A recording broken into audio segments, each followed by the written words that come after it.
Amici bellini, io sono Valerio Fluido da New York e come molti di voi sanno gestisco il canale YouTube Caffè Napoli 1926. Questo è il video, e lo teniamo breve, che voi dovete linkare ai vostri amici quando vi dicono però la sentenza, però avevano paura, il Napoli si è comportato male, eccetera, eccetera, perché la narrativa è passata, no? E quindi si perpetuano certe fake news, certe cose che si dicono e non esiste proprio, visto che sappiamo che i media sono controllati, insomma, ognuno fa passare un discorso, ma non tanto per motivi, insomma, di tifo, eccetera, eccetera, ma perché ci sono delle notizie e certi modi di dire le notizie che scatenano l'ira di alcuni tifosi e l'ilarità di altri. Quindi voi con molta calma, ogni volta che qualcuno continua a dire, e questo non è un video per i juventini in generale, perché anche molti tifosi delle altre squadre hanno fatto questo tipo di accuse, basandosi sulle prime due sentenze di Mastandrea e di Sandulli, voi dovete rispondere semplicemente linkando questo video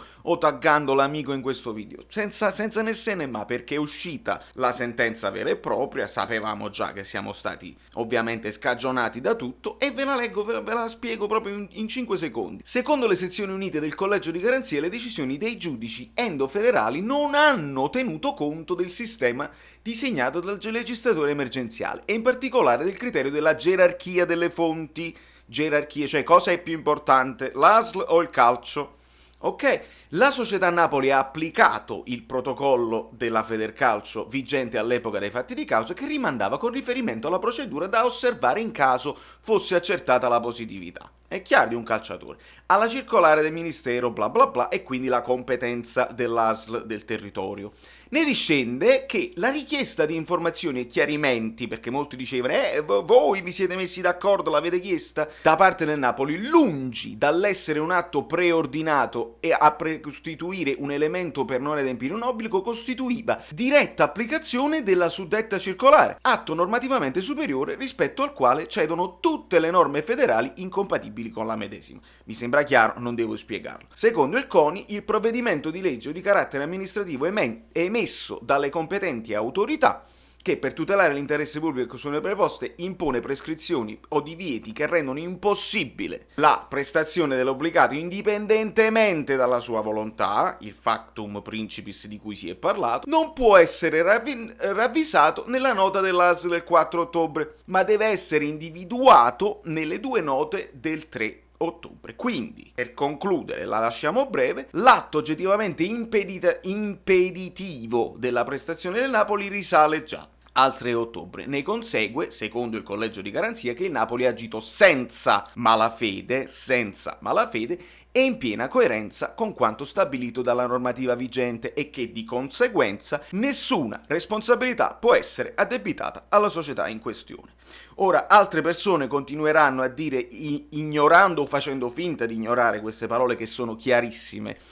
però è una scorrettezza rispetto alle altre squadre che sono andati a giocare comunque con 2, 3, 4, 5 positivi. Voi dovete rispondere, anche il Napoli ha continuato a giocare tranquillamente senza Zielinski, senza Elmas, poi in successivo senza Yusai, senza Rachmani, eccetera eccetera, e adesso senza Osimhen, e non stiamo chiamando nessuna AS. Quando tutto funziona tranquillamente e c'è la sicurezza che non si è creato un focolaio e non c'è pericolo di infettare tutto il resto della Serie A, perché quello era il pericolo una volta affrontato il Genoa, non c'è problema e si va avanti. E nel frattempo mi telefonano, quindi questa cosa finisce un attimo qua.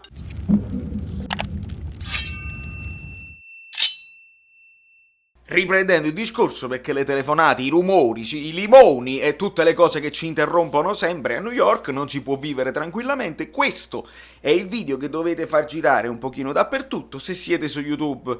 iscrivetevi al canale, se siete su Instagram fate tutto il resto delle cose. Insomma, è importante che non facciamo passare la narrativa, perché io già lo so, la mia memoria non mi aiuta. Io per questo faccio i video, per chiudere tutto all'interno di una cosa che rimane, e quando qualcuno ha dei dubbi si può riprendere e tutto si vede ed è tutto stabile. È un momento in cui bisogna stare attenti, non si scherza con certi argomenti e non si può accettare che il Napoli, che ha i suoi limiti, non è una squadra che può vincere, allenatori, giocatori, presidenza, la società che è un po' così, tutto quello che volete voi e noi ammettiamo tutto, ma non mi si venga a dire avevate paura, siete stati scorretti, siete stati sleali, siete stati che avevate paura, che non i pagliacci, la sceneggiata napoletana non l'abbiamo fatta noi e quindi chiudiamo il discorso definitivamente. E da New York Valerio Fluido è tutto, vi ringrazio per l'ascolto.